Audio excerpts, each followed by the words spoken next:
Hey guys, tonight we are going to tell a very difficult, but very important story. We are traveling back to the 1960s and 70s, to the beautiful and ancient kingdom of Cambodia, to witness how a nation of gentle people and ancient temples was tragically consumed by the fires of the Cold War, a brutal civil war, and a radical ideology that would lead to one of the most horrific genocides in human history. This is, without a doubt, the most serious and somber topic we have ever covered on this channel. Our approach, therefore, will be one of utmost respect.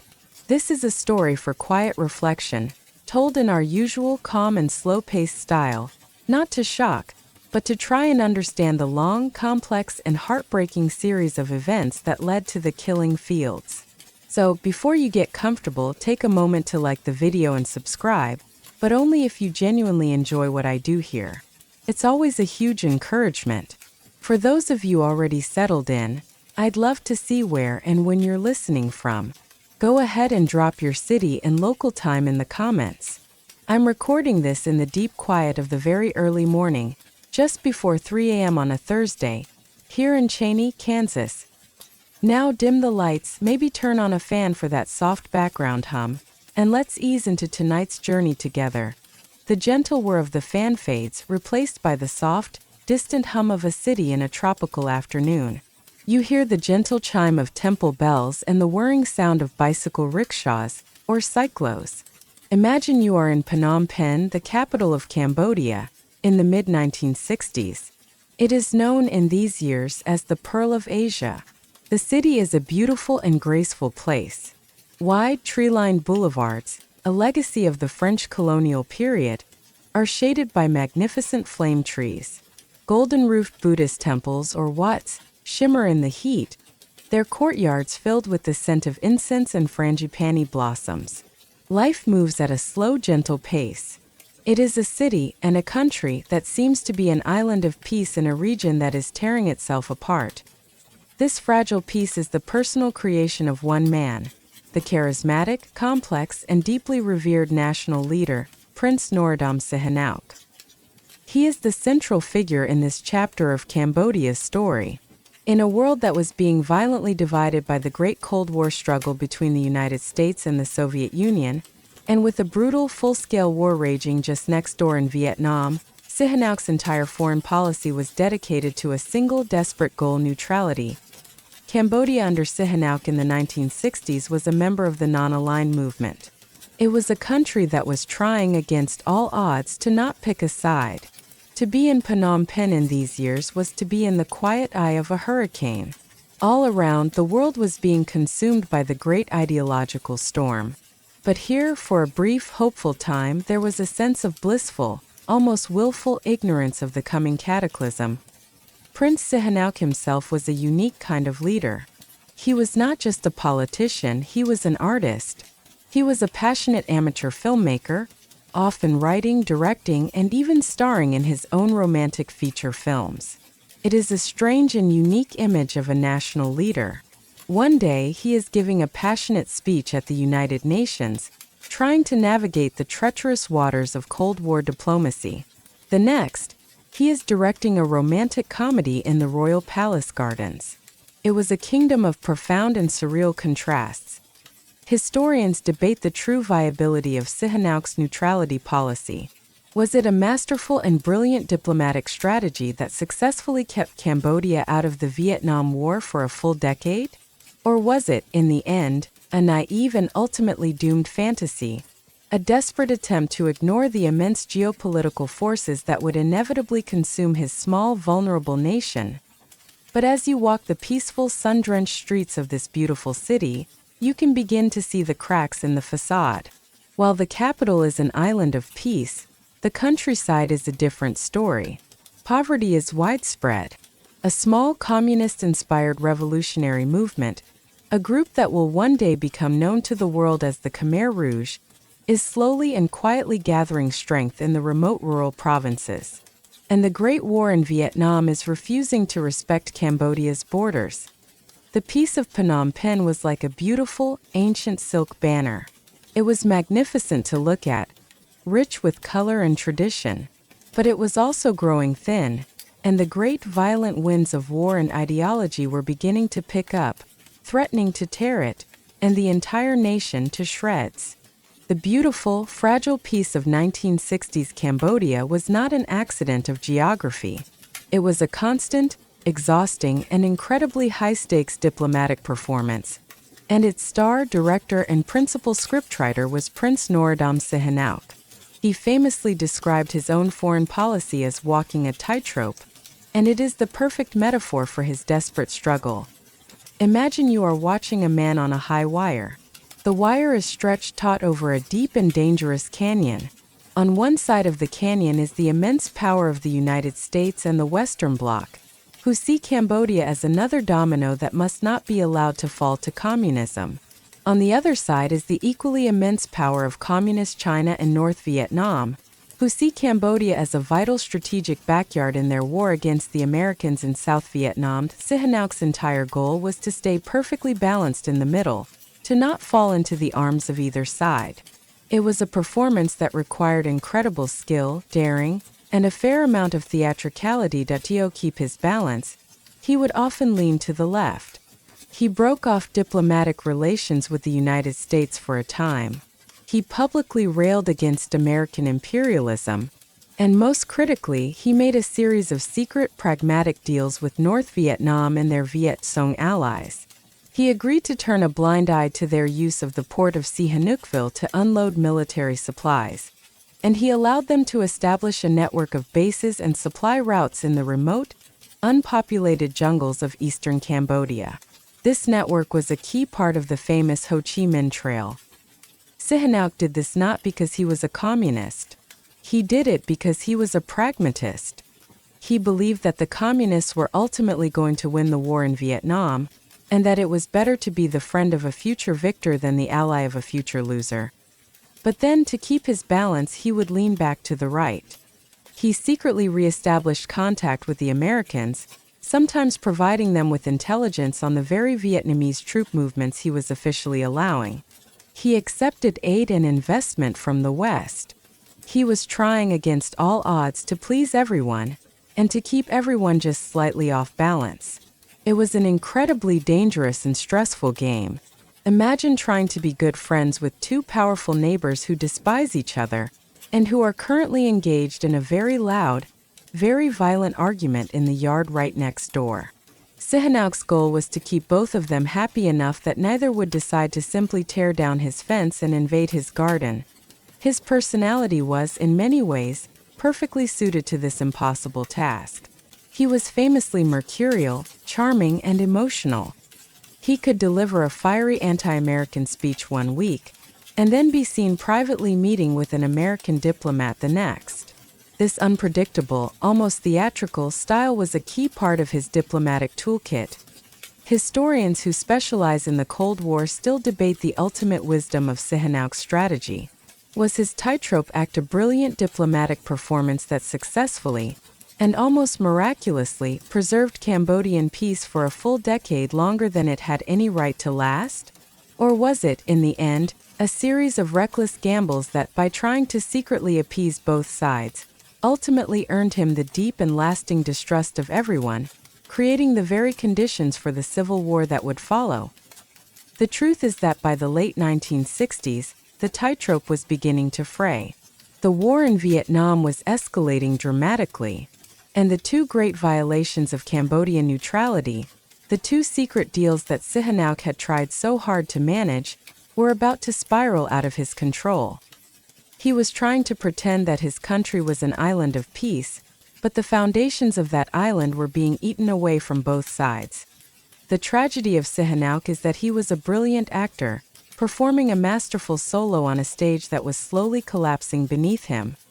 He could not, in the end, hold back the great destructive forces of history that were closing in on his small, vulnerable kingdom, and the first of these great destructive forces was already at work, hidden from the world in the deep triple canopy jungles of the East.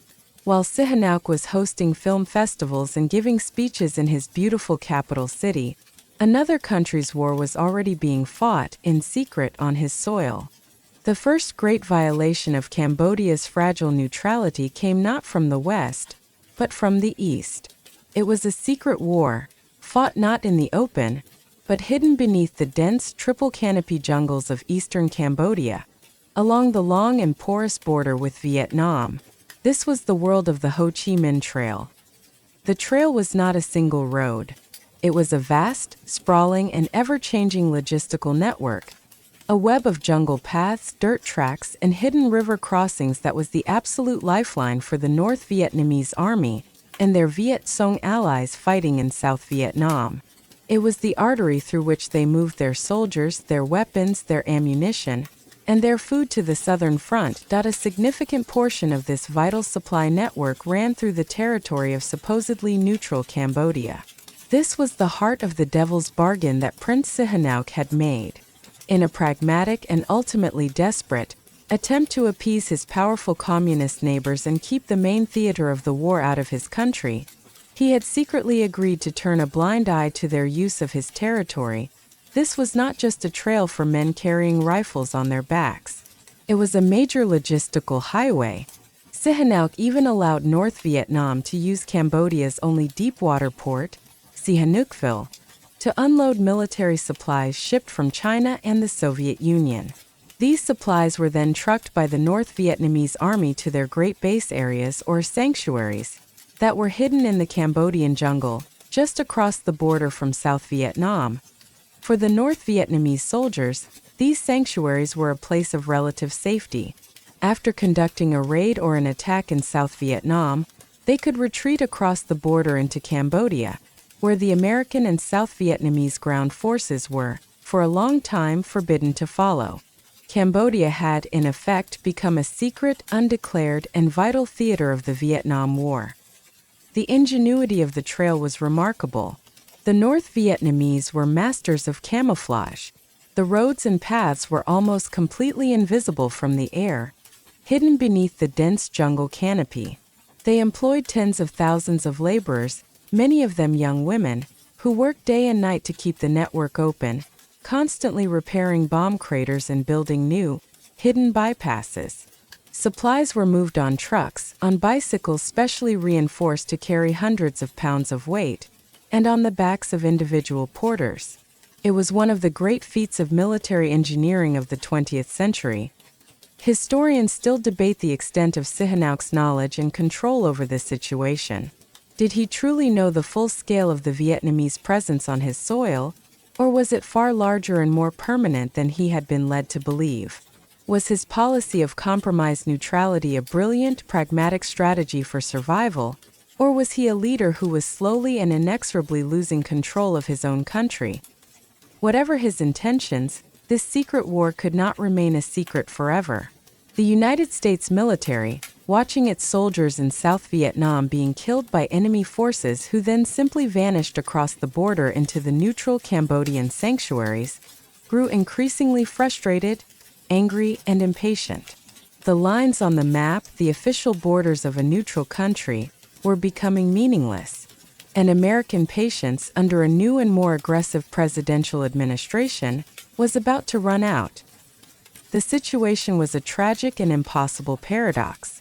The United States was officially an ally of Sihanouk's neutral Cambodia, providing the country with aid, but they were at war with North Vietnam, and North Vietnam was, with Sihanouk's quiet permission, operating from inside Cambodia. The tightrope that Sihanouk had been walking for a decade was about to snap. The secret Vietnamese presence in the east of his country was about to be answered by a new, and even more devastating, secret from the west. The United States was about to make a fateful and illegal decision. They would begin bombing Cambodia. The secret Vietnamese presence in the east of Cambodia was about to be answered by a new, and even more devastating, secret from the west. In Washington, D.C., a new American president, Richard Nixon, and his powerful national security advisor, Henry Kissinger, had come to power.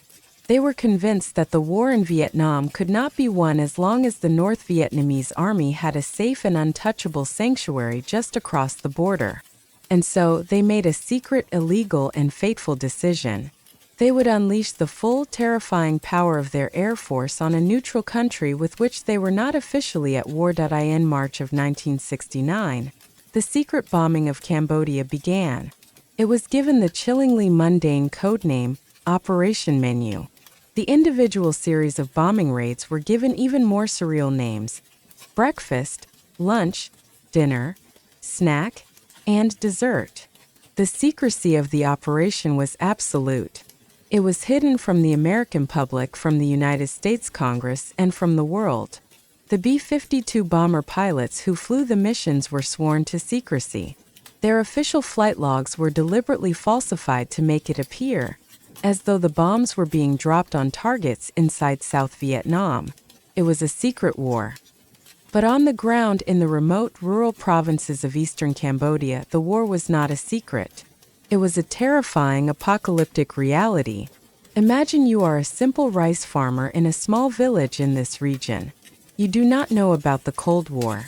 You do not know about the Ho Chi Minh Trail. Your world is one of the village, the temple, and the seasonal rhythm of the rice paddy. And one day, without any warning, the sky begins to rain fire. You do not see the planes. The B-52 Stratofortress is a massive 8-engine bomber, a symbol of American technological might, but it flies at an altitude of over 30,000 feet, far too high to be seen or heard. The first thing you experience is the ground beginning to shake. And then the world erupts. A carpet of bombs, dozens of them dropped from a single plane, falls from the sky, and the earth explodes in a series of deafening, concussive blasts that can flatten an entire village in a matter of seconds. Over the next 4 years, the United States would drop more than 500,000 tons of bombs on the Cambodian countryside. This is more than all the bombs, including the 2 atomic bombs, that were dropped on the entire nation of Japan during all of World War II. This secret war had 2 profound and devastating, if unintended, consequences. The first was the immense human cost. While the bombs were intended for the hidden North Vietnamese sanctuaries, the intelligence was often poor. The bombs inevitably fell on Cambodian villages, killing an estimated 100,000 innocent civilians and creating hundreds of thousands of terrified, homeless refugees. The second consequence was political. The terror, the destruction, and the deep anti-American anger caused by the bombing became the single greatest recruitment tool for the small radical communist movement that was hiding in the jungle, the Khmer Rouge. The Khmer Rouge, led by a man named Pol Pot, had been a marginal, insignificant group of just a few thousand fighters. But now they could walk into a bombed-out village, a village of grieving farmers whose lives had been shattered by an invisible enemy from the sky, and they could say, "The Americans did this to you. They are the enemy. The government in Phnom Penh, which allows them to do this, is their puppet. We are the only ones who can protect you. We are the only true patriots. Join us." The bombing was like a great, terrible wind, fanning the small flame of the Khmer Rouge into a raging, uncontrollable fire. The Americans, in their attempt to destroy one of their enemies, were inadvertently creating a new one that would prove to be far, far more monstrous. Historians still fiercely debate the strategic effectiveness and the moral implications of the bombing. Did it, as its supporters claimed, successfully disrupt the North Vietnamese supply lines and buy time for the American withdrawal from Vietnam? Or was it a catastrophic moral and strategic failure that caused immense civilian suffering, violated international law, and was the primary catalyst for the rise of a genocidal regime? Back in the capital city, Prince Sihanouk's delicate balancing act was now completely shattered. His country was being secretly used as a battlefield by 2 foreign powers. He was powerless to stop the Vietnamese from using his territory, and he was powerless to stop the Americans from bombing it. His claims of neutrality were now a complete fiction. The center could no longer hold, and the conservative pro-American elites in his own government and military, seeing his weakness, decided that it was time for a change. Prince Sihanouk's diplomatic tightrope, stretched taut for over a decade, has finally snapped. The secret war being waged on his soil by 2 foreign superpowers, the Vietnamese from the east and the Americans from the sky, has exposed his powerlessness. His carefully constructed facade of neutrality is crumbling, and the political ground beneath his feet in his own capital is becoming dangerously unstable. The main figures of the Cambodian establishment, particularly the powerful, conservative, and pro-American elements in the military, have been watching Sihanouk's balancing act with growing frustration. They see his secret deals with the North Vietnamese not as a clever strategy for survival, but as a weak and dangerous capitulation to the forces of communism. The most powerful of these men are General Lon Nol, the Prime Minister and head of the army, and Prince Sirikh Matak, Sihanouk's own ambitious and powerful cousin. In March of 1970, while Prince Sihanouk is on an extended international tour, visiting Moscow and about to fly to Beijing, they see their opportunity. With the charismatic head of state out of the country, they make their move. The Cambodian coup of 1970 was not a violent, dramatic seizure of power. It was a quiet, almost bureaucratic affair. On March 18, under pressure from Lon Nol and Sirikh Matak, the Cambodian National Assembly held an emergency session, and in a unanimous vote, they formally stripped Prince Sihanouk of his position as head of state. They abolished the monarchy and declared the birth of the new Khmer Republic, with Lon Nol as its leader. It was a strange and quiet coup. There were no great battles in the streets of Phnom Penh. The prince was not overthrown by an army. He was, in essence, voted out of office while he was on an airplane. He left his country as a revered prince and head of state. By the time he landed in the next capital, he learned he had become a private citizen in exile. The new government's rationale was simple. They presented themselves to the Cambodian people and to the world as the true patriots. They claimed they were acting to save the nation from the massive North Vietnamese military presence on its soil, an occupation that Sihanouk's failed policies had allowed to fester. Their first act was to issue an ultimatum to the North Vietnamese: leave Cambodian territory immediately. Historians still fiercely debate the role of the United States and the CIA in the 1970 coup. Was the U.S. actively involved in planning and encouraging the overthrow of the neutralist Sihanouk in order to install a more friendly, pro-American, and anti-communist leader in his place? Or was it a purely internal Cambodian affair that the U.S. was simply happy to see happen, and which they were quick to support with massive amounts of military and economic aid? The full extent of American involvement remains a controversial and murky subject for Prince Sihanouk, who heard the news of his own overthrow on a radio broadcast in his hotel room in Beijing. The moment was one of pure shock, fury, and a deep sense of personal betrayal, especially by his own cousin. The Chinese leader, Zhou Enlai, famously comforted the weeping prince and made him an offer. China would give him its full and unwavering support, and a home in exile, if he would lead a government in exile to fight against the new regime in Phnom Penh. Lon Nol's new Khmer Republic, now firmly allied with the United States, immediately turned its ill-prepared army against the North Vietnamese forces that were entrenched in the east of the country. His first act as leader was to pick a fight with a battle-hardened, highly disciplined army that had been secretly living in his country for years. It was a bold, patriotic, and almost suicidally foolish move. The secret war was now an open war. The Cambodian Civil War had begun, and in his luxurious exile in Beijing, Prince Sihanouk, consumed by a burning desire for revenge against the men who had betrayed him, was about to make the single most fateful and tragic decision of his entire life. He needed an army to fight for him, to help him regain his throne. And the only Cambodian force that was already in the field, fighting against Lon Nol, was the small, radical, and ruthless communist insurgency that he himself had once tried to suppress. He was about to make an alliance with the Khmer Rouge. From his gilded and comfortable exile in Beijing, Prince Sihanouk, consumed by a burning desire for revenge against the men who had overthrown him, makes his next move. It is a decision born of anger and political desperation, a decision that he would one day come to bitterly regret, and a decision that would have catastrophic, unimaginable consequences for his people. He decides to make a deal with the devil. His new allies were the very people he had spent the last decade trying to suppress: the small, radical, and almost universally unpopular communist insurgency of Cambodia, a group that Sihanouk himself had dismissively nicknamed the Khmer Rouge, or the Red Khmers. Before 1970, the Khmer Rouge were a marginal and largely insignificant force. They were a small band of a few thousand fighters, hiding out in the remote jungles, with a strange, secretive, and ultra-radical Maoist ideology that had little appeal for the deeply traditional and royalist Cambodian peasantry. But now, everything had changed. Sihanouk, with the full encouragement of his new Chinese hosts, announced the formation of a government in exile. He, the revered prince, the symbol of the nation, would be its official, legitimate head. And this government in exile would form a military and political alliance with the Khmer Rouge to wage a war of national liberation against the traitors and American puppets in Phnom Penh. The effect of this announcement was immediate and dramatic.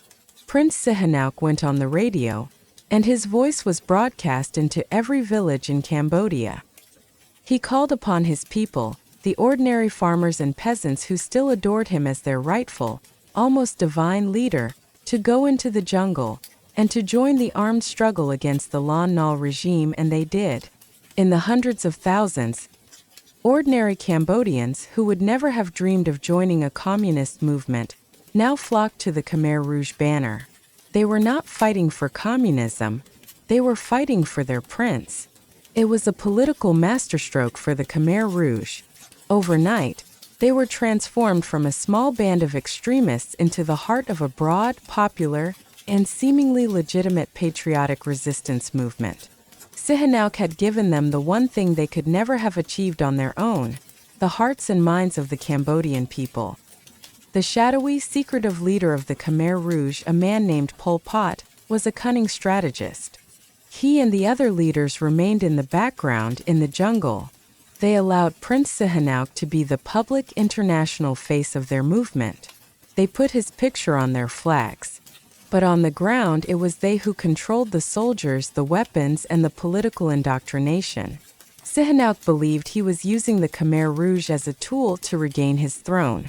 The Khmer Rouge, in turn, knew that they were using Sihanouk as a tool to build the army that would allow them to unleash their own, much more radical and much more violent revolution. It was a partnership of mutual convenience and mutual, and ultimately fatal, self-delusion. Historians still debate Sihanouk's level of awareness about the true nature of his new allies. Did he, in his comfortable exile, know about their brutal, ultra-radical ideology and the violent purges they were already beginning to carry out in the liberated zones they controlled in the countryside? Or did he genuinely believe they were simply Cambodian nationalists who would respectfully restore him to power once their shared enemy was defeated? Fueled by the power of Sihanouk's name, and by the deep, burning anger of the rural population against the ongoing secret American bombing campaign, the Khmer Rouge army grew at an astonishing rate. It swelled from just a few thousand fighters in 1970 to a massive, disciplined, and utterly ruthless fighting force of over 70,000 by 1973. The tragedy of Cambodia's descent into hell was now complete. The country was divided into two clear and irreconcilable camps. On one side was the US-backed military government of Lon Nol, controlling Phnom Penh and the major provincial towns. On the other was the Sihanouk-backed, but in reality Khmer Rouge-controlled Revolutionary Army, which was steadily taking control of the countryside. There was no longer any middle ground. There was no longer any hope for a peaceful, neutral solution. The stage was now set for a full-scale and devastating civil war, a war that would tear the country apart, and that would pave the way for an even greater, and even more unimaginable horror to come. The years from 1970 to 1975 are years of deep and profound suffering for the Cambodian people. The political maneuvering of the great powers and the exiled princes has now translated into a brutal, all-consuming reality on the ground. This is the Cambodian Civil War. Imagine the landscape of Cambodia, a country of serene rice paddies, ancient temples, and peaceful villages.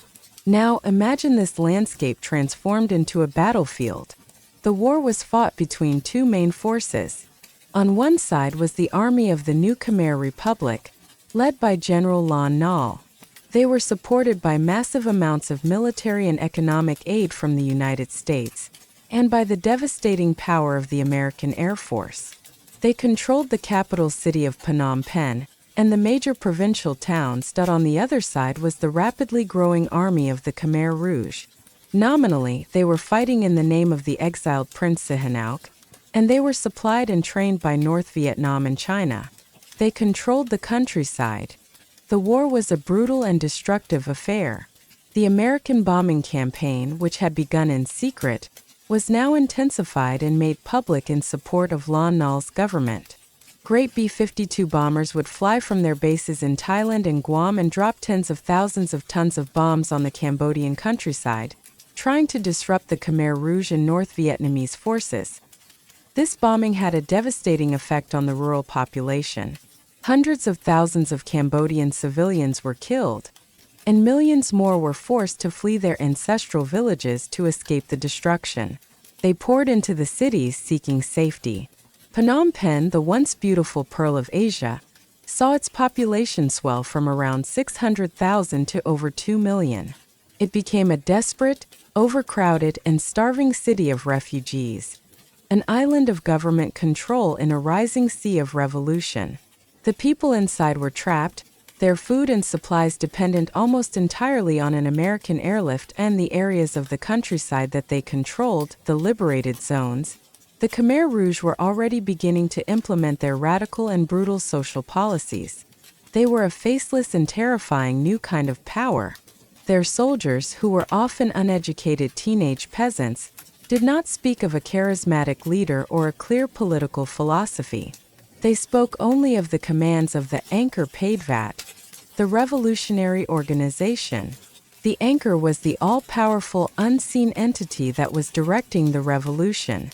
The identity of its leader, Pol Pot, was a closely guarded secret, unknown to all but the highest-ranking members in the villages they captured. The Khmer Rouge would begin their revolution in miniature. They would abolish private property and local markets. They would execute anyone associated with the Lon Nol government, village chiefs, teachers, local officials. These were the first terrible warning signs of the horror that was to come. Historians debate the reasons for the Khmer Republic's eventual collapse. Was it the endemic corruption and poor leadership of Lon Nol's government?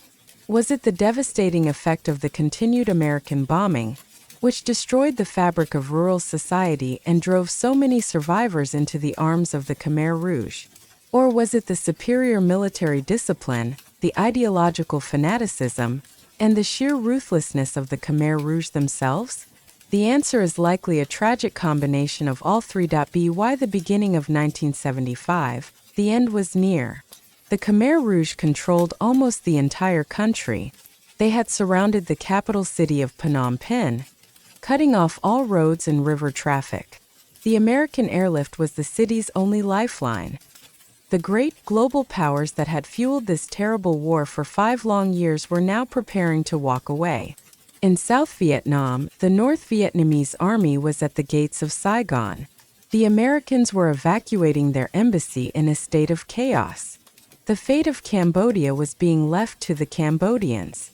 And specifically, it was being left to the mysterious, disciplined, black-clad soldiers who were now waiting patiently on the outskirts of the besieged capital. The 5-year war was about to be over. But a new and even more terrible chapter in Cambodia's history was about to begin. The new year of 1975 arrives in Phnom Penh not with celebration, but with a deep and pervasive sense of dread. The city is now an island, a besieged fortress in a nation that has been almost entirely conquered. The 5-year civil war has reached its final, desperate, and heartbreaking chapter. Imagine you are in the city during these final months. The beautiful tree-lined boulevards are now clogged with desperate, starving refugees. The population has swollen to more than 2 million people.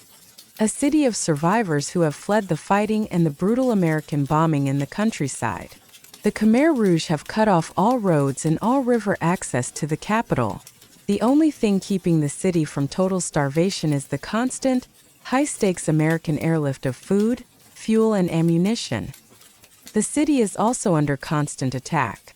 Every day, the Khmer Rouge, positioned in the countryside just a few miles away, fire Chinese-made rockets and artillery shells into the crowded city. The sounds of explosions are a constant, random, and terrifying backdrop to daily life. There is no safe place.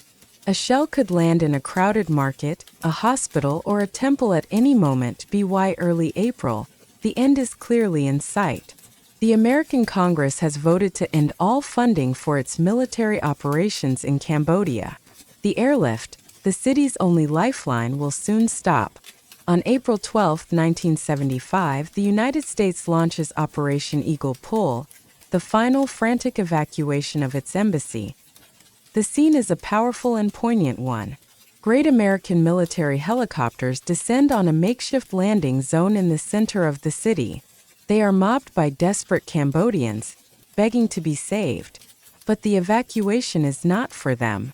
The helicopters take only the American diplomats, a few other foreign nationals, and the most senior, high-ranking members of the Khmer Republic government. Then they lift off, their rotors beating the air, and they disappear into the sky. It is a moment of profound and heartbreaking abandonment.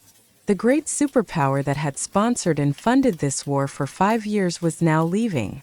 The Cambodians were being left behind to face their fate, alone. A small group of foreign journalists, including Sidney Schamberg of the New York Times and his Cambodian colleague Dith Pran, whose story will one day be told in the film The Killing Fields, bravely choose to stay behind.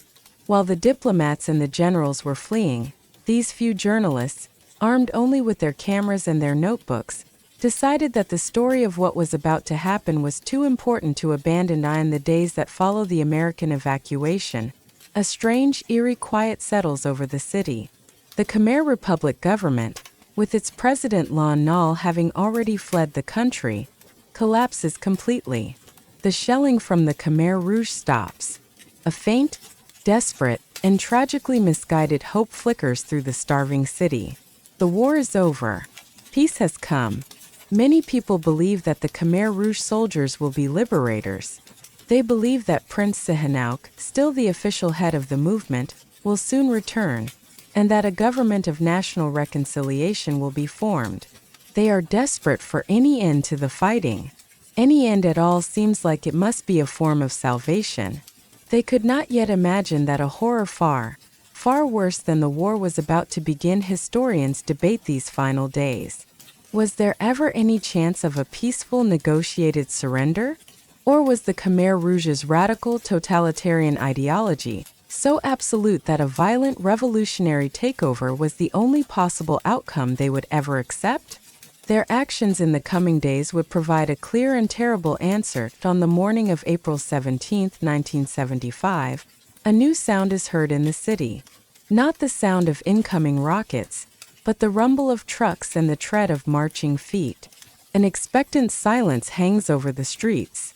From the outskirts of the city, they begin to appear. The soldiers of the anchor. The Khmer Rouge have arrived. The first soldiers of the Khmer Rouge enter Phnom Penh on the morning of April 17, 1975, not with a triumphant roar, but with a strange and deeply unsettling quiet. The city, which had been bracing for a final bloody house-to-house battle, is instead met with an eerie, disciplined silence. Imagine you are there, on a balcony, watching them arrive. This is not the disorganized, ragtag rebel army that the government's propaganda had described. This is a disciplined, uniform, and purposeful force. They march in straight, orderly columns. And they are all dressed in the same simple, functional, and now iconic uniform, loose-fitting black pajamas, and the traditional red and white checkered Cambodian scarf, the krama, worn around their necks. Many of them carry new Chinese-made AK-47 rifles. But the most shocking and unsettling thing about them is their age. They are, for the most part, children, teenagers. Some look no older than 12 or 13.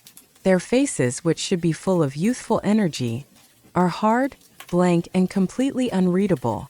They are the children of the rice paddy children who have known nothing but years of brutal war, the terror of the American bombing, and the intense absolute indoctrination of the Khmer Rouge. They have been taught by their unseen leaders, the Anchor, to despise the city and its people as a corrupt, lazy, and decadent place, tainted by foreign capitalist influence. At first, some of the people of Phnom Penh, overjoyed that the long, terrible war is finally over, run out into the streets to welcome them. They wave white flags. They cheer. They offer the soldiers water. They are hoping for a celebration of peace, for a moment of national reconciliation. But the soldiers do not respond. They do not smile. They do not wave back. They do not accept the offerings of water. They simply march on, their eyes cold, distant, and full of a quiet, disciplined suspicion. The cheering quickly dies down, replaced by a confused and fearful silence. It is a deeply unnerving encounter. The sophisticated city residents, with their Western-style clothes and their urban manners, are trying to welcome an army of grim-faced peasant children, who look at them not as fellow countrymen to be liberated, but as strange alien creatures to be re-educated and controlled. The famous Cambodian smile of peace is gone. It has been replaced by a hard, empty stare. Historians still debate the psychology of these young Khmer Rouge soldiers. Were they inherently cruel monsters? Or were they themselves victims, children who had been brutalized and traumatized by years of war, and then systematically brainwashed by a radical ideology that stripped them of their own individuality? The first signs that this is not a liberation, but a new and terrifying kind of occupation, begin to appear. The Khmer Rouge soldiers begin to disarm the defeated government troops. There are sporadic, on-the-spot summary executions of high-ranking government officials and army officers. The soldiers move with a quiet and terrifying efficiency. They take control of the city's key points. The main government ministries, the central bank, the radio station, the airport. There is no victory speech from a great general. There is no grand parade. Their leader, Pol Pot, remains a complete mystery, a name that most people have never even heard. The city has been conquered not by a charismatic personality, but by a faceless, impersonal, and unknowable idea called the Anchor. And no one in the city yet knows what, exactly, the Anchor wants. For a few hours, an eerie, expectant quiet hangs over the city.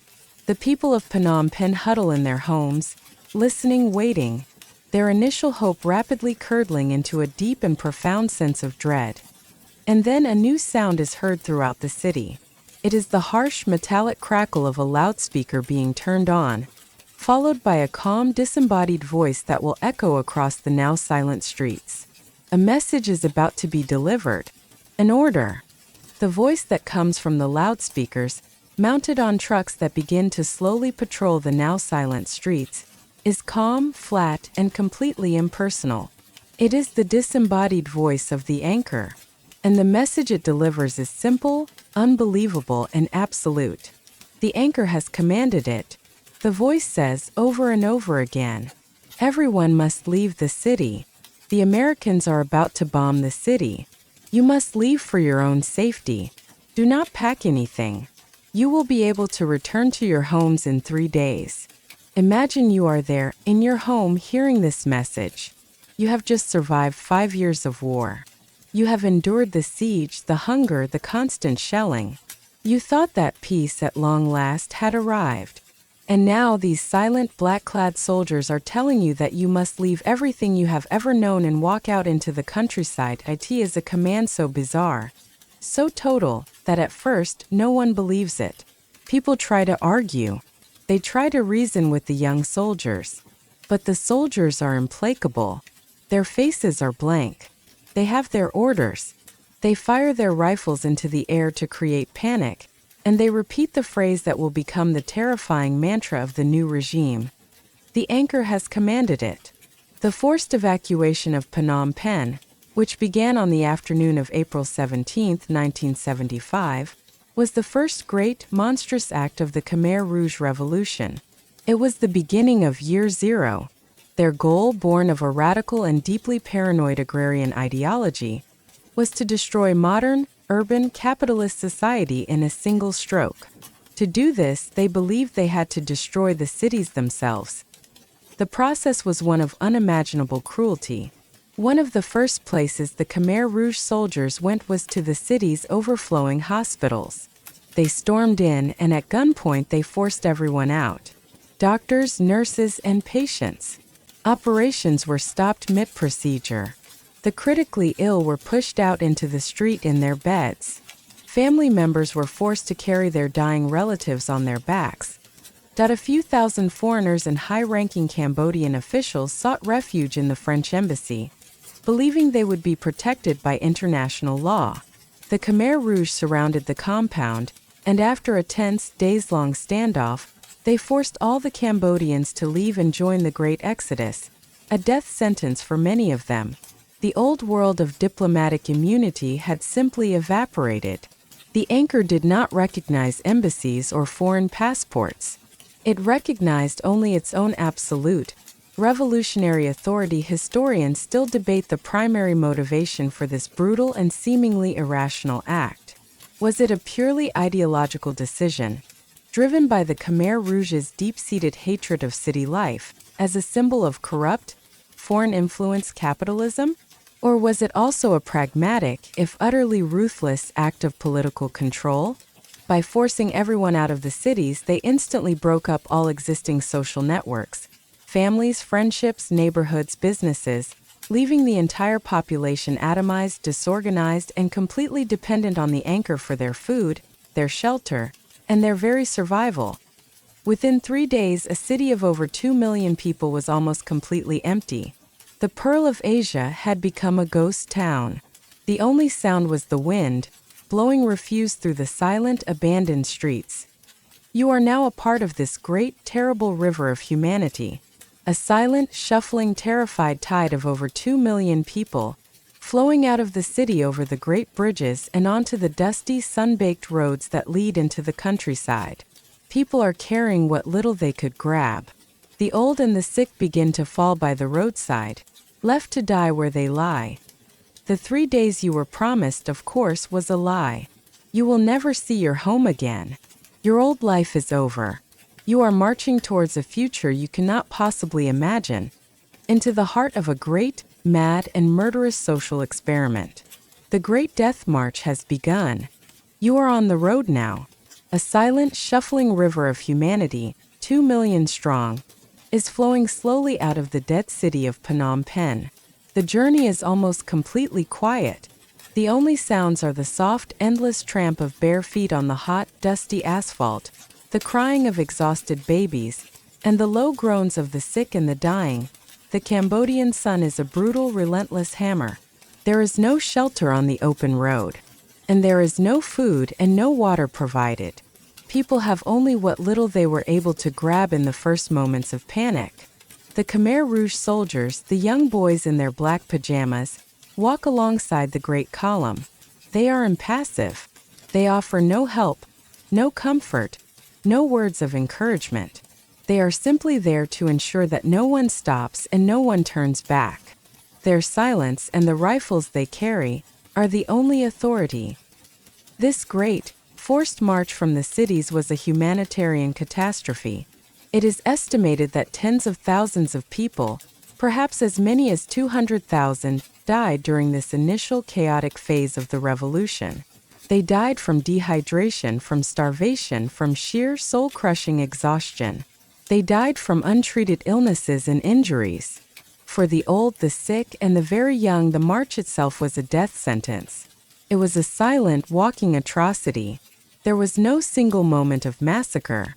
It was just a slow, quiet, and relentless process of attrition, a journey designed to break not just the body, but the human spirit itself. As you walk, you see the entire material world being discarded by the roadside. The road is littered with abandoned cars, with suitcases that have become too heavy to carry. You see piles of books, musical instruments, and most poignantly scattered family photographs, all thrown away as their owners grew too weak to carry these last precious remnants of their old lives.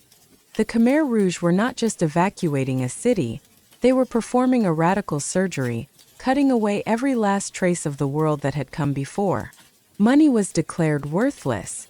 You see Khmer Rouge cadres throwing great handfuls of the old banknotes into the air, and the colorful paper, once the symbol of a life's savings, blows across the road like useless dry leaves. It was a powerful symbolic act of destruction. Historians still debate the level of central planning involved in this death march. Was the extreme cruelty and the horrifyingly high death toll a deliberate, calculated policy of the anchor, a way to purify the population by eliminating the weakest members before the new society had even begun? Or was it the result of a chaotic and brutal implementation by inexperienced, fanatical teenage soldiers who had been given an impossible logistical task with no resources and no oversight? After days or even weeks of walking, the great column is finally broken up. You do not arrive at a well-organized refugee camp. You are simply herded off the main road and deposited in a small rural village, a place that is already struggling to feed its own inhabitants. Here, the new social order is immediately and brutally established. The urban refugees, the people from the cities, are now to be known as new people. The original peasant farmers of the village are the old people, or the base people, and the new people are now completely at the mercy of the old people and the local Khmer Rouge cadres who run the village. The entire social structure of the country has been turned upside down overnight. A wealthy merchant, a skilled doctor, a university professor, a celebrated musician, in the new Cambodia, all of their old knowledge and status is not just worthless. It is a sign of corruption, a crime. They are now just a new person, another mouth to feed, and their only value to the anchor is their ability to perform endless, back-breaking manual labor in a rice field. The journey is over, but the nightmare is only just beginning. The people of the cities have been successfully removed to the countryside. The old world has been emptied out. Now the anchor is ready to formally announce the principles of the strange, new and terrifying world it intends to build. You are in a village now, a stranger in your own country, utterly dependent on the local Khmer Rouge cadres for your next meager ration of rice. The physical journey of the death march is over, but a new, and in some ways more terrifying, psychological journey into a strange and brutal new world is just beginning. The anchor now formally announces its revolution. It is the dawn of Year Zero. This is the central, radical, and almost unbelievable concept at the heart of the Khmer Rouge ideology. The leader, Pol Pot, and the other Paris-educated intellectuals at the top of the anchor decreed that on April 17, 1975, the day they took Phnom Penh, all of Cambodian history had been erased. Everything that came before, the ancient glory of the Khmer Empire, the traditions of the monarchy, the Buddhist faith, the French colonial period, the modernizing efforts of Sihanouk, the war-torn Khmer Republic, all of it was declared to be a corrupt and contaminated past. The nation was to be wiped clean, rebooted like a faulty machine, and society would begin anew. From Year Zero. It was a revolution against history itself, a declaration of war on memory, and its implementation was swift, total, and ruthless. Overnight, money was abolished. In a great, symbolic act of destruction, the Khmer Rouge would later blow up the National Bank building in Phnom Penh. It was a clear and powerful statement. Not only was the old money worthless, but the very concept of a modern economy was to be physically obliterated. All private markets were closed.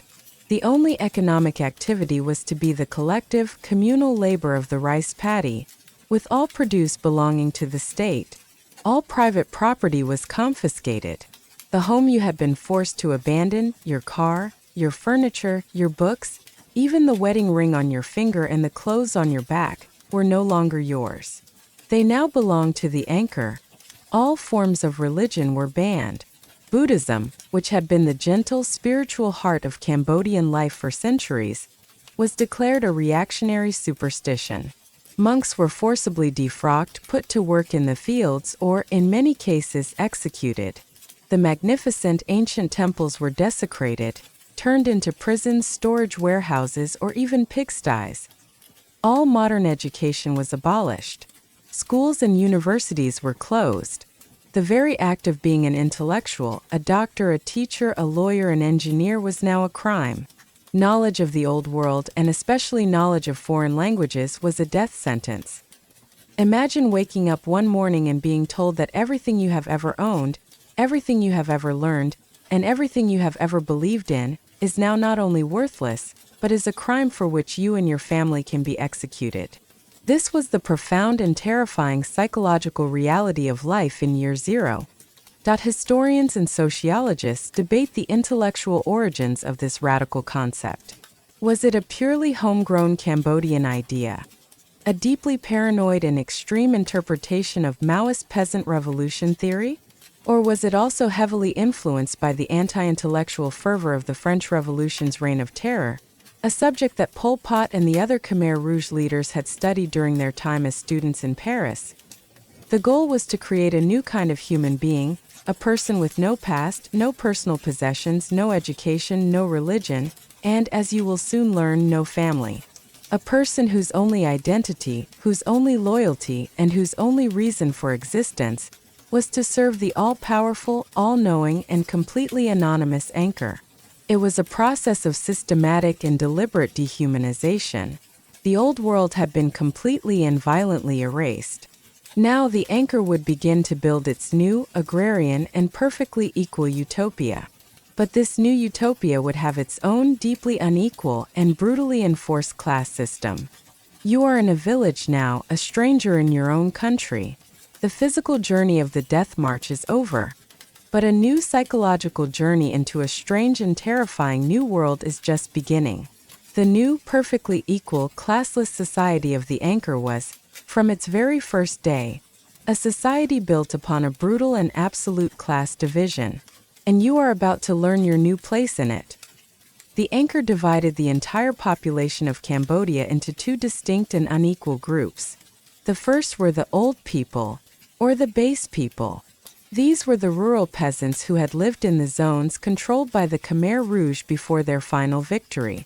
In the eyes of the anchor, these people were the ideal, the pure revolutionary class, their souls uncorrupted by the sins of the city. And then there was your group. You and the millions of others who were driven out of the cities and towns were the new people, or, as you were sometimes called, the April 17th people. You were considered the enemy within. You were contaminated, hopelessly corrupted by capitalism, by foreign ideas, by education, and by the lazy, parasitic life of the city. You were a suspect class from the moment you arrived, and you had no rights at all. This was not just a theoretical distinction. It was the absolute organizing principle of your new life. The local village chiefs, the Khmer Rouge cadres who held the power of life and death, were all base people. They were given control. The new people were treated as a disposable slave labor force. You are given the hardest work in the fields. At the communal dining hall, you are given the smallest rations of watery rice soup, often just enough to keep you alive, but not enough to keep you strong. You are watched constantly. Every action, every word is scrutinized for any sign of your old, corrupt, intellectual life. It was a system of perfect paranoid insanity. A skilled surgeon who had spent his entire life saving lives was now considered a useless, parasitic new person. His knowledge a crime. A 17-year-old illiterate peasant boy who had been given a rifle and taught to repeat a few revolutionary slogans was now a powerful base person, a master of the new world. The entire social order had been turned completely upside down. The anchor sought to erase every last trace of your old identity. You were forced to wear the same shapeless black peasant pajamas as everyone else. The beautiful, colorful, and individual clothes of your old life were gone. The black pajamas were a uniform of anonymity, a visual erasure of who you used to be. You were no longer to be addressed by your personal name, which was a relic of your individual past. You were simply comrade, or you were addressed as brother, sister, uncle, or aunt. A way of creating a new, artificial, revolutionary family. Sociologists who study totalitarian regimes debate the true purpose of this extreme social engineering. Was the brutal division between old and new people a genuinely ideological act, a fanatical attempt to create a pure, agrarian society? Or was it also a deeply pragmatic and cynical tool of control, a classic divide and rule strategy, creating a newly privileged class, the base people, who would be fiercely loyal to the regime and would help to police the much larger and potentially rebellious population of new people? The result was an atmosphere of constant, gnawing and deadly fear. Neighbors were encouraged to spy on each other. Children were taught to be the eyes and ears of the anchor, and to report on their own parents for any word or action that seemed nostalgic for the old ways. A single carelessly spoken word of complaint about the food, a single tear shed for a lost family member, a single moment of not working hard enough in the fields, any of these could lead to you being taken away for re-education. And no one ever returned from re-education. Trust, the very foundation of human community, was deliberately and systematically destroyed. Your friends, your neighbors, the people you once relied on for comfort and support, were now potential sources of mortal danger. The only entity you were allowed to trust, the only thing you were allowed to love, was the faceless, all-powerful, and ever-watchful anchor. But the anchor's revolution against the old world was not yet complete. It did not just want to control your relationship with your neighbors. It needed to break the most fundamental and powerful human bond of all. The anchor has atomized your community. It has turned neighbor against neighbor. Now it comes for the final and most sacred sanctuary of your old life. It comes for your family that in the radical, paranoid worldview of the Khmer Rouge. The traditional family was a dangerous and counter-revolutionary institution. It was a source of selfish, private emotions like love, loyalty, and affection. These deep personal loyalties were a direct threat to the one pure and absolute loyalty that every person was required to give to the anchor. Therefore, the family unit itself had to be systematically dismantled and destroyed. The process is methodical and cruel. You are no longer allowed to live with your own family. The population is segregated by age and gender. Husbands are separated from wives, brothers from sisters. You are now housed in large, crude, and impersonal barracks with other workers of your same gender. The most fundamental act of family life, the shared meal, is now forbidden. All food is the property of the anchor, and it is to be eaten in large, silent, communal dining halls. To be caught sharing a piece of foraged fruit or a saved portion of your rice ration with your own child or spouse is considered a serious crime, an act of selfish individualism for which the punishment can be death. And then comes the most devastating blow of all. The children, especially those over the age of 6 or 7, are systematically taken from their parents. They are placed in separate children's work brigades and indoctrination centers. They are no longer your children. They are now the children of the anchor. It is a war against the most fundamental of all human connections. The love between a husband and a wife, between a parent and a child. These were now redefined as political crimes, as selfish acts that threatened the purity of the great collective. The revolution demanded that you love only the anchor. The children are taught that the anchor is their only true mother and father. Their biological parents, they are told, are likely contaminated with old-world thinking. And the children are encouraged and often forced to become the eyes and ears of the anchor, to spy on their own parents during the brief, supervised meetings they are sometimes allowed. They are instructed to report any word of complaint, any expression of sadness, any nostalgic reminiscence of life before the revolution. Imagine the quiet, soul-crushing agony of this world. To see your own child, a child you love more than life itself, a child you yearn to hold and comfort, looking back at you with the cold, suspicious eyes of a stranger, a little soldier of the anchor, trying to detect a hint of ideological impurity in your words. It is a form of psychological torture of almost unimaginable cruelty. Sociologists who study genocides debate the function of this brutal policy. Was it purely for ideological indoctrination, a fanatical attempt to create a new generation of perfect, loyal communists, completely untainted by the past? Or did it also serve a more practical, ruthless purpose? By breaking the bond between parent and child, it made it much easier for the regime to re-educate or execute the parents. There would be no children left behind to witness the act, or to become a burden on the state that in this new world. All expressions of personal affection are forbidden. A husband and wife, working in the same rice paddy, are not allowed to speak to each other. A quiet word of comfort, a shared glance of sympathy, holding hands, all are now considered counter-revolutionary acts, signs of a lingering selfish bourgeois mentality and the old world. Your family was your refuge from the hardships of life. It was the place you could go for safety, for comfort, for support. The anchor, with a terrifying and insightful cruelty, understood this. And so, it systematically turned the family itself into another source of deep and constant fear. Your community has been destroyed.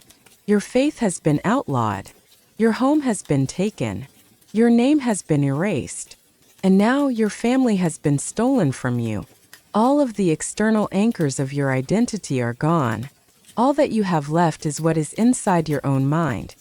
Your memories, your education, your thoughts. And the anchor is coming for that too. The anchor has stripped you of everything that connects you to the outside world. Your home, your community, your religion, and your family. Now it begins its final and most terrifying project, to strip you of your own past, of your own mind. The revolution was not just against the old society. It was a war against memory itself. In the pure agrarian utopia that the Khmer Rouge envisioned, there was no place for the skills, the knowledge, or the ways of thinking of the old urban world. This knowledge was seen not just as useless, but as a dangerous, corrupting poison. Anyone whose mind still contained this poison had to be eliminated. The revolution demanded a blank slate. And so, the anchor began the systematic extermination of the entire educated and professional class of Cambodia. The list of those targeted was shockingly, and almost surreally broad. Doctors, lawyers, teachers, engineers, scientists, artists, musicians, writers, and journalists, business owners, and anyone who had a connection to the old government of Lon Nol or the monarchy of Sihanouk. Buddhist monks and other religious leaders. The net was cast even wider. Anyone who had a university education was a target. Anyone who could speak a foreign language was a target. And in one of the most infamous and chilling examples of the regime's paranoia, even people who simply wore glasses were targeted, as this was taken as a sign that they were a reader, an intellectual. This was the terrifying reality of the Cambodian genocide. It was a process of autogenocide, a regime systematically murdering its own citizens. The Khmer Rouge were deliberately destroying the nation's brain in order to purify its body. The regime's goal was to create a new society composed only of uneducated, rural peasants, a society that would be easier to control. That a chilling slogan from the era perfectly captures the regime's philosophy towards the new people from the cities. To keep you is no gain. To destroy you is no loss. It is a statement of absolute and terrifying nihilism. It declares that an entire class of human beings has no intrinsic value. Your life, your skills, your knowledge, your love for your family. All of it is worth less than nothing. It is a loss to the revolution. The only thing of value is the anchor. The process of elimination was often a quiet one. It was not always a matter of public executions. More often, a person would be quietly woken in the middle of the night in their barracks. A local cadre, a silent teenage soldier, would tell them they were being called for re-education. They would be led away into the darkness, and they would never be seen again. The entire country became a place of whispers and disappearances. A person you had worked alongside in the rice paddies for months would simply not be there one morning. No one would ask where they had gone. To ask a question was to mark yourself as the next to disappear. The silence was a tool of survival. Historians debate the intellectual origins of this extreme anti-intellectual violence. Was it a direct import of the most radical ideas from Mao's Cultural Revolution in China? Or was it a uniquely Cambodian phenomenon, the result of the deep-seated resentment and inferiority complex that the Paris-educated Khmer Rouge leaders, like Pol Pot, held towards the traditional, often French-speaking, urban elites they had overthrown. The long-term effect of this policy was devastating. In their fanatical quest to create a pure society, the Khmer Rouge had effectively given their own country a lobotomy. When the regime finally fell, Cambodia was a nation with almost no doctors, no engineers, no architects, no teachers. The knowledge needed to rebuild a shattered country had itself been systematically destroyed. The consequences of this act would haunt Cambodia for generations to come. This was the ideological reality of life under the anchor, and its practical daily reality was a slow, grinding existence of forced labor. If you were not an intellectual, if you were not a former official, if you were one of the millions of ordinary new people who survived the initial purges, your life was now dedicated to a single, all-consuming purpose. Your new life, your only life, was the life of the rice paddy. The Khmer Rouge's great, fanatical vision was to transform Cambodia into a purely agrarian, collectivist utopia. They had a plan to triple the country's rice production, which would be exported to China in exchange for military and industrial aid. But they would not achieve this with modern technology or scientific farming methods. They would achieve it with sheer, brutal, and expendable human labor. Imagine your new daily routine. You are woken long before dawn, while it is still dark and cold. You are assembled in the village square. There is no family breakfast. You are marched in a silent, shuffling column for an hour or more to a vast work site. This might be a rice field, or it might be one of the regime's massive and often completely pointless new irrigation projects. And then you work. You work for 12, 14, sometimes 16 hours a day, under the blazing tropical sun. The work is backbreaking. Digging canals with simple hand tools, building earthen dams, planting and harvesting the rice. There are no breaks except for a short, silent meal in the middle of the day. The work is supervised by teenage Khmer Rouge cadres, young boys and girls with rifles, who watch you with cold, impassive eyes. The food that is meant to fuel this immense labor is a thin, watery rice soup called borber. You are given 2 small ladles of it a day, served in a communal dining hall where talking is forbidden. The rations are just enough to keep you alive and working, but not enough to keep you healthy or strong. Starvation and malnutrition became a universal and deliberate policy of the regime. This is the grim, central fact of the Cambodian genocide. The regime's disastrous and scientifically ignorant agricultural policies, combined with their practice of exporting the rice that was produced, led to a catastrophic man-made famine. It was a system designed to break the human body, just as the other policies were designed to break the human spirit. The endless, exhausting labor, combined with the constant, gnawing hunger, left the population too weak to resist, too tired to even think. The great irony was that the anchor, in its quest to create an agricultural superstate, had first killed all of its agricultural experts. The engineers who knew how to build a proper dam were dead. The agronomists who knew which rice varieties grew best in which soil were dead. The new leaders of the projects were the young, fanatical, and often completely ignorant Khmer Rouge cadres. Dams were built in the wrong places and collapsed with the first monsoon rain. Canals were dug that irrigated nothing. But the anchor could never be wrong. Any failure, any poor harvest, was never blamed on the flawed plan. It was always blamed on the workers, on sabotage by the new people. An excuse for another, even more brutal purge. Modern medicine was also a casualty of this war on knowledge. All the doctors and nurses had been killed. If you fell ill from malaria or dysentery, or if you cut your foot on a sharp stone in the fields, there was no medical care. You were treated by a cadre who might apply a traditional herbal remedy, but who had no real medical training. A simple infection, a case of diarrhea, a high fever, all were now death sentences. The anchor had forgotten how to heal the sick. Historians debate the cold logic of the Khmer Rouge's economic policies. Was the Great Famine a deliberate Malthusian policy, A conscious decision to control the population by intentionally starving the millions of new people they considered to be parasites? Or was it the inevitable result of a complete and catastrophic failure of central planning? A tragedy caused by a toxic mixture of ignorance, paranoia, and breathtaking incompetence on a nationwide scale. Imagine a vast, silent landscape of human suffering.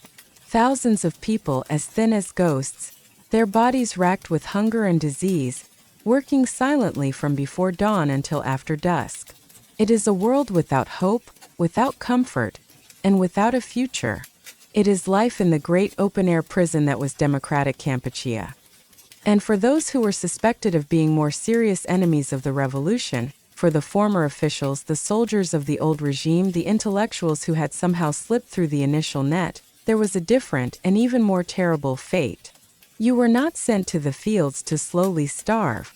You were sent to a special center to be interrogated and to be exterminated. The rice paddy was the place of the slow, grinding death, the death by starvation and exhaustion. But for the enemies that the anchor truly feared, the ones it suspected of harboring the incurable poison of the old world in their minds, there was a different place. A place of fast, efficient, and chillingly bureaucratic death. Our story now returns to the empty, silent city of Phnom Penh, to a place that, in a different life, was once a cheerful high school that it was called Tul Slang. And under the Khmer Rouge it was given a new code name, Security Prison 21, or S21. Imagine you are standing before it. The building is a simple, unremarkable, 3-story concrete structure, built around a grassy courtyard. But the open-air balconies have been enclosed with a chaotic web of iron bars and barbed wire, to prevent prisoners from taking their own lives by jumping. The classrooms where children once studied literature and mathematics have been crudely converted into tiny, squalid prison cells and dark, terrifying interrogation rooms. S21 was the central and most notorious interrogation, torture, and execution center of the entire Khmer Rouge regime. It was the dark, paranoid heart of the anchor's security apparatus. An estimated 20,000 people were imprisoned here between 1976 and 1979. Only a handful are known to have survived. People were brought here not just to be killed, but first to confess. The regime was obsessed with a vast imaginary network of spies and traitors. Every prisoner was brutally tortured until they confessed to being an agent of the American CIA, the Soviet KGB, or the Vietnamese. They were forced to write out long, detailed, and completely fictional accounts of their espionage activities. And crucially, they were forced to name all of their co-conspirators. These newly named people would then be arrested, brought to S21, and the cycle of torture and confession would begin anew. It is a form of madness that is almost impossible to understand. The Khmer Rouge were not just killing people. They were meticulously creating a paper trail. They were building a vast false archive to justify their own paranoia. They needed a signed, written confession to justify the murder of a person they had already decided was guilty. It was a bureaucracy of death. The most haunting legacy of this place is the photographs. Upon arrival, every single prisoner was photographed. These stark, black and white, full face and profile mugshots were taken just moments after they entered the prison. The photos show men, women, and even children, their faces a mixture of confusion, defiance, and a dawning, unimaginable terror. The victims were not just the new people from the cities. As the regime's paranoia deepened, it began to turn on itself.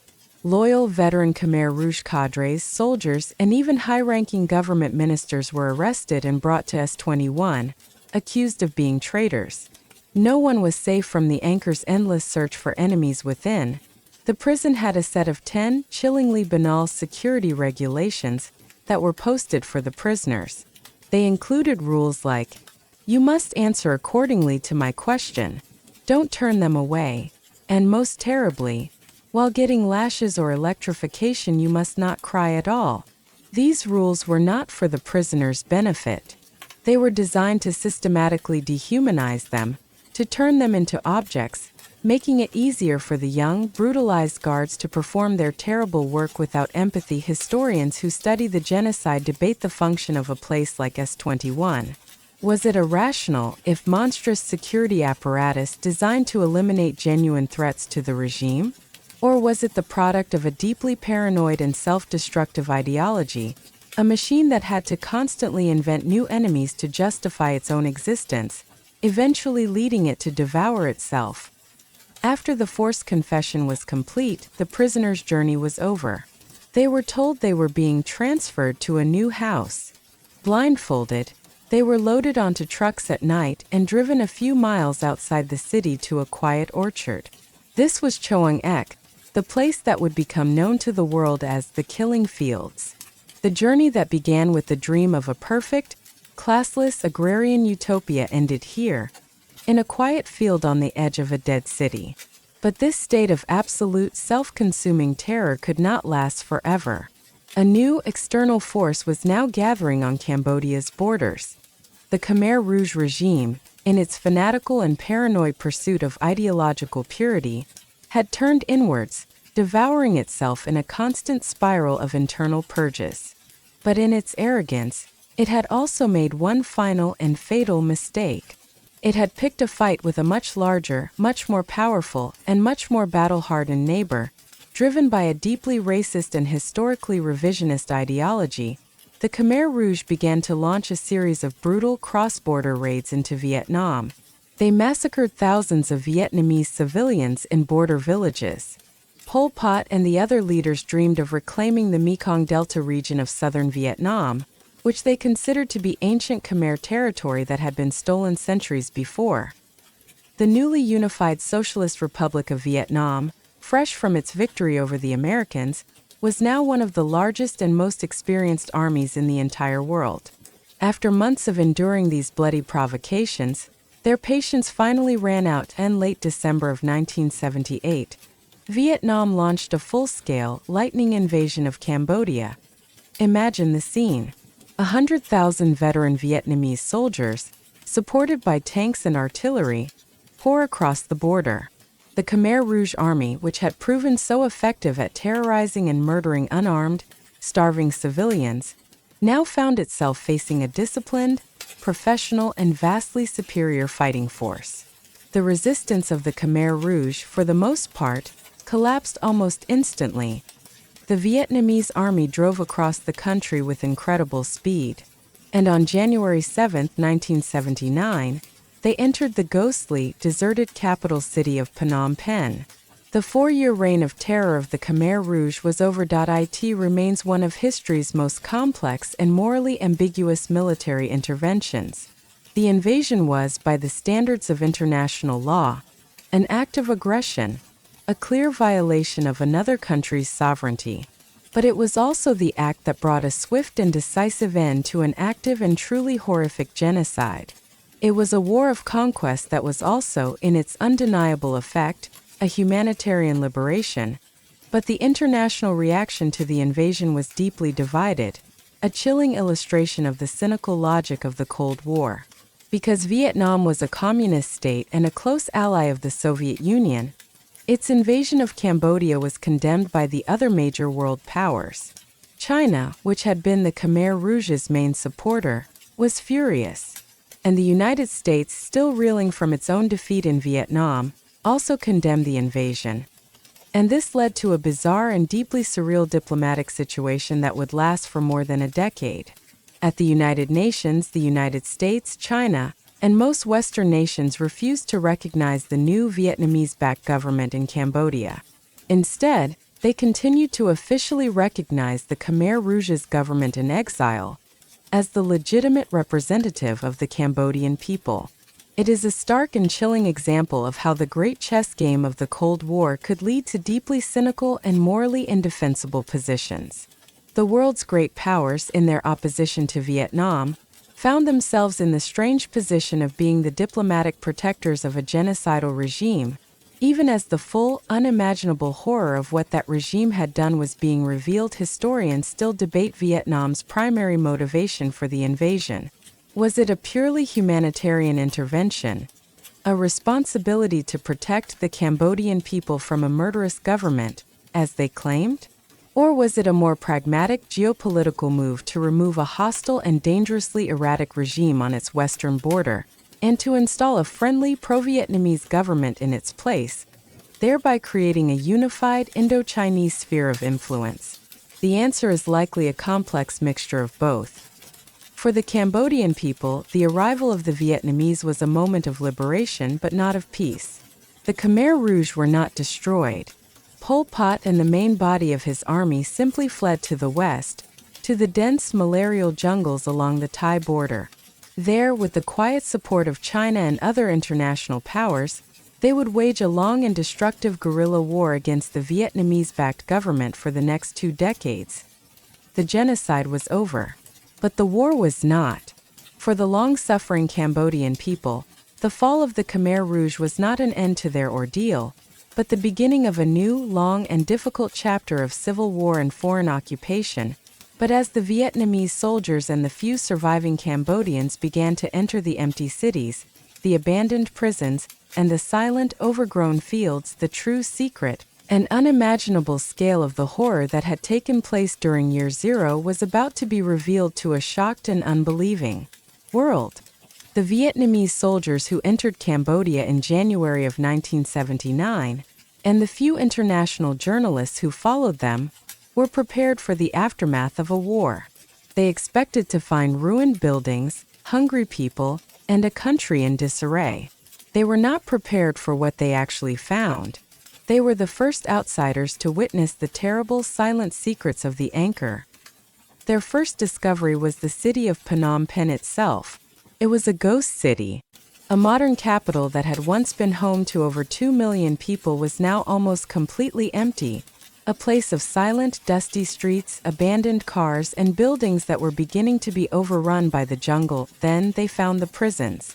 At the former high school of Tul Slang, they found Security Prison 21. They found the tiny, crude cells, the bloodstains on the floors, the brutal instruments of torture left behind where they were last used. And most chillingly of all, they found the archives. The Khmer Rouge, in their obsessive bureaucratic madness, had left almost everything behind. The Vietnamese soldiers found the filing cabinets, stuffed with tens of thousands of pages of forced, typewritten confessions. And they found the negatives for the thousands upon thousands of haunting black and white mugshots of the prisoners who had passed through this place on their way to their deaths. It was a horror that the world struggled to comprehend. The first stories and photographs that began to trickle out of Cambodia were so extreme, so unbelievably grim, that many people in the West simply refused to believe them. How could a government do this to its own people? How could a revolution, born of a dream of a perfect utopian society, have created a literal hell on earth? But the evidence was undeniable, because the Khmer Rouge had documented their own crimes. In their paranoid desire to create a record of every traitor they had eliminated, they had inadvertently created the very evidence that would condemn them before the eyes of history. The faces of the thousands of men, women, and children they photographed now stare out at us from museum walls, silent, powerful witnesses who refuse to be forgotten. It is a profoundly tragic and powerful legacy. And then, as the Vietnamese soldiers and the surviving Cambodians began to explore the countryside, they found the final destinations. They found the places that would become known to the world as the killing fields. The term killing fields now refers to the more than 300 sites across Cambodia where the Khmer Rouge carried out their mass executions. The most famous of these is Choang Ek, the quiet orchard just a few miles outside Phnom Penh, which had been the final destination for most of the prisoners from S-21. At first, it just looked like a peaceful field. But underneath the surface, investigators found the mass graves, the final silent resting places of thousands of victims. Historians and genocide scholars debate the precise legal classification of what happened in Cambodia. Was it a political genocide, a regime targeting people based on their social class and political beliefs, rather than their ethnicity or religion, as was the case in the Holocaust or the Rwandan genocide? This debate is important in the context of international law, But it does not change the fundamental horror of what took place. The full, true scale of the Cambodian genocide, the Otter genocide, would take many years to piece together.